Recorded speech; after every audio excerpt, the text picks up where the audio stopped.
ისეთი ადამიანების გვერდით ყოფნა, რომელთაც ზურგს უკან უზარმაზარი გამოცდილება აქვთ, მოზარდზე ძალიან დიდ გავლენას ახდენს. ამ საინტერესო ადამიანების მიერ განვლილი გზა, მათი ცხოვრების წესი, მატარებისათვის მისაბაძი მაგალითი ხდება. თავისთავად უფროსებიც დიდი ყურადღებითა და პატივისცემით ებყრობიან მათ. თუმცა მოზარდთა ასეთი ხასიათის ექსპედიციაში მონაწილეობას ყველა ერთნაირად არ აღიქვავს.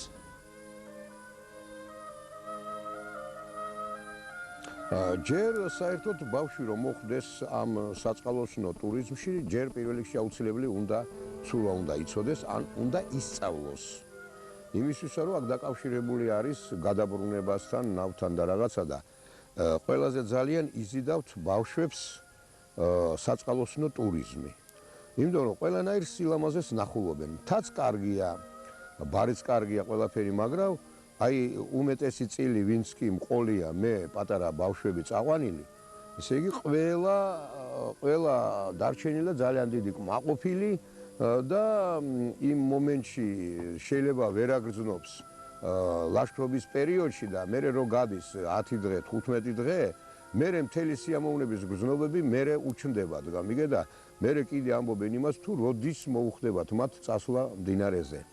და ძალიან ხშირად ხოლმე შემიძლია თქვა გესმის რომ აგერ ჩემი ბიჭი 2 წლის იყო დათო პირველად რომ წამოვიყვანე მდინარეზე ალაზანზე და ასევე დათო მეთქი ზურიკო 2-3 თვით ცოტა უფრო დიდი იყო რა სადღაცას 2 წლინახევრის იყო ზურიკომ რომ დაიწყო მოგზაურობა საერთოდ მდინარეებზე. რა თქმა უნდა დედასთან და მამასთან, იმიტომ რომ ჩვენ ახლა მარტო ვერ გავუშვებდი ესეთი პატარები და როცა მთელი ოჯახი მივდიოდით, თან მიყვავდათ ბავშვები რა და სამდინარო მოგზაურობა ანიჭებს რა, საერთოდ ყველა სპორტი, მაგრამ ძირითადად სამდინარო სპორტი, აი უნერგავს ძალიან დიდ მეგობრობას, კოლექტიურ იმას, რა ქვია, კოლექტიურ აი მუშაობას და აკაჟებს ორგანიზმს, იმიტომ რომ აქა თითქმის ყველაფერი მუშაობს ერთდროულად, წელი, ხრები, მერე სწავლობს მდინარის დინამიკას, მდინარის ლოციას და ესე იგი ბუნებასთან თუ ის დაინტერესებულია კიდე რა ფრინველი არის, რა ხეები არის მის მიდამოებში მარჯვენა მარცხენა ნაპირზე, რა თევზი არის მდინარეში, როგორი ჯიშის თევზებია და სხვა ასეთი კიდე მრავალი.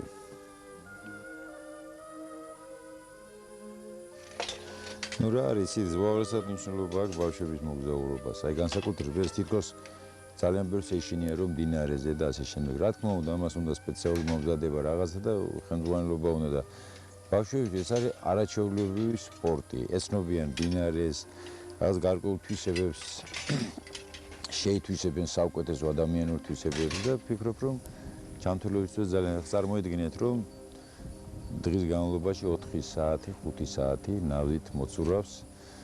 ამ ნავსაც ეჩვევა და ვაშკაცდება, რაღაც გარკვეულ ხასიათებს გამოიმუშავებს საუკეთესო ადამიანურ თვისებებს და ასე შემდეგ. ესე იგი ფიქრობ რომ ამას უნდა დიდი პროპაგანდა. ეს სპორტი არის ერთ-ერთი ბოლოს სპორტი არ არის.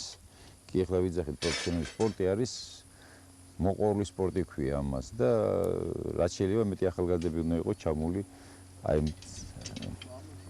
ამ სპორტში ასე რომ ვთქვათ, მდინარეებზე დაშვება, მით უმეტეს საქართველოში უაღრესად საინტერესო ბუნება, ლამაზი ქვეყანაში ცხოვრობთ და ნუ რა თქმა უნდა ძალიან მაინც განვიცდით, იმიტომ რომ ბავშვი პირველად მოდის ასეთ მოგზაურობაში, ცოტა არ იყოს, არ არის ადვილი ამბავი და რაღაც ცოტა შებოჭილი ვიყავი, მაგრამ ბავშვმა კარგად გაართო თავი ამ ასე რომ ვთქვათ, მას აუხსნე ჩემო მეგობრებო, მე ეს პირადად როგორ უნდა მოიქცეს ყველა ეს თვისებები და გამოამჟღავნა საუკეთესო თვისებები და ფიქრობ ის სიამოვნებით წავა ყოველთვის და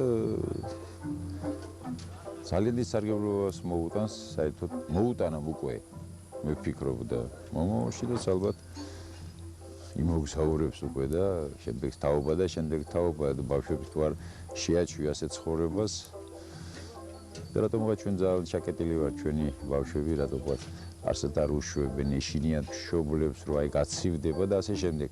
მე ფიქრობ, ურჩევ ყველა მშობელს, რომ თავის შვილს ჩააბას აი ესე სპორტიულ ცხოვრებაში.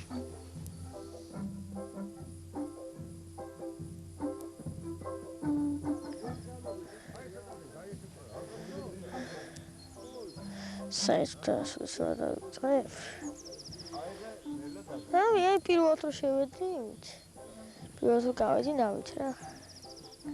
შევედი, როცა ვარჯიშობდით, მეორე დღეს მისვლიდან, პირველად რომ შევედი, პირველად რომ მოусვენი შავი. გამოვაჩინე პირველად რომ მითხრა ალაზანზე მივიდივარ თუ მე ძალიან მინდოდა წამოსვლა, მაგრამ თითქმის დარწმუნებული ვიყავი, რომ დედმამა არ გამომშვება. მამა შეიძლება გამოეშვა, მე თითქმის დარწმუნებული ვიყავი, რომ დედაჩემი არ გამომშვება. ასე ისეთი ქალი არის,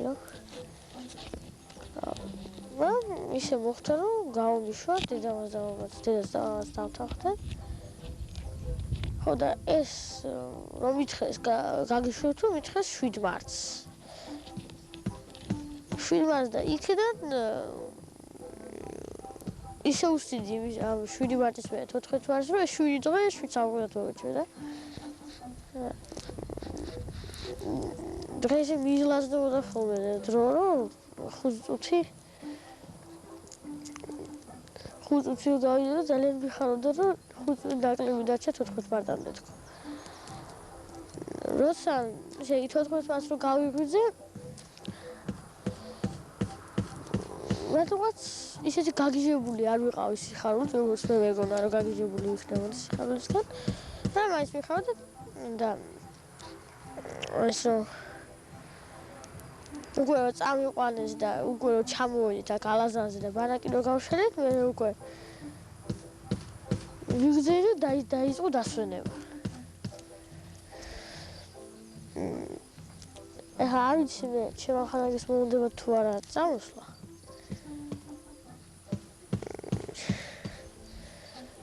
ასუს მაგით რაღაცაზე არ გულაპარაკია და ასუს მაგის შეკითხვა არ დავისვია, რომ მდინარეზე მოგინდებათ თუ არა თქვენ ნავებით წამოსვლა თქო. ალბათ მომდებათ, ყველას მომდება რა საკურველი არა. თუ წამულეთ